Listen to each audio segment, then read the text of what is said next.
जो सर्व खोटे शास्त्रों को पढ़ते हैं, पढ़ाना सुनना सुनाना, ये क्या है? सब गिरीत मिथ्या ज्ञान है। हमारे द्वारा साधनों या व्यक्तियों के द्वारा ये सब सीखा जा रहा है, इसलिए ऐसा है गिरीत है, ग्रहण किया जा रहा है, इसलिए गिरीत है। इसको साहित्य कहा जाता है। पर आचार्य महाराज कहते हैं साहित्य किसे कहा जाता है? जो हित से सहित हो उसको कहते हैं साहित्य। पर इसमें हित की कोई बात ही नहीं, फिर भी लोग कहते हैं साहित्य। साहित्य कहते हैं जिसमें हित की बात हो उसको साहित्य कहते हैं, पर हित की तो कहीं कोई बात ही नहीं महाराज, खोटी ही बात मिलने वाली है, इसलिए इसको साहित्य नहीं कहा जा सकता है। तो इस तरह का साहित्य जो पढ़ते हैं पढ़ाते हैं, आज ऐसी चीज़ों में ही व्यक्तियों की रुचि बढ़ रही है।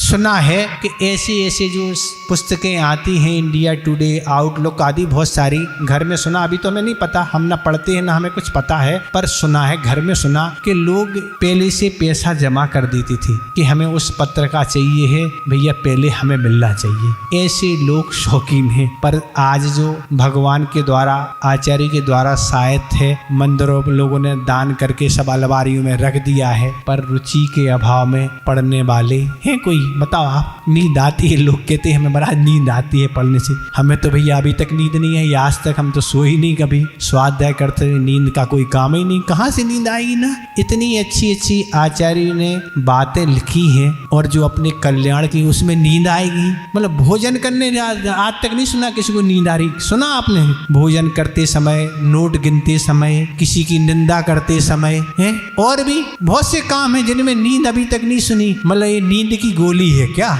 तो अगर इन दुखों से छूटना तो है तो ऐसे तीर्थंकर के द्वारा जो बताए गए शास्त्र हैं, गणधर परमेष्ठी ने बनाए हैं, आचार्य ने बनाए हैं, अपन सब पर बहुत उनने उपकार किया है, अपनी साधना में से समय निकालकर ये सब किया है। देखो उनकी समय की कितनी कीमत थी, साधना में से भी अपन सबके उपकार के लिए उन्होंने ग्रंथों की रचना की कि आगामी काल में होने वाले इन पंचम काल में ऐसे साधन आना है और ऐसे साधनों के सद्भाव में अगर इन्हें कोई हित का उपदेश और मार्ग नहीं मिलेगा तो ये तो सब पाप के कामों में ही लगे रहेंगे। इसलिए आचार्य ने हम सब के लिए ऐसे ग्रंथों और आगम की रचना की। उनका कितना बड़ा उपकार है, उनने तो ये सब करके पुण्य का संचय कर लिया। पर अगर हम उस साहित्य ग्रंथों को नहीं पढ़ते हैं तो हम पुण्य नहीं पाप का ही संचय करेंगे और अपना जीवन क्या सब कुछ गड़बड़ कर लेंगे।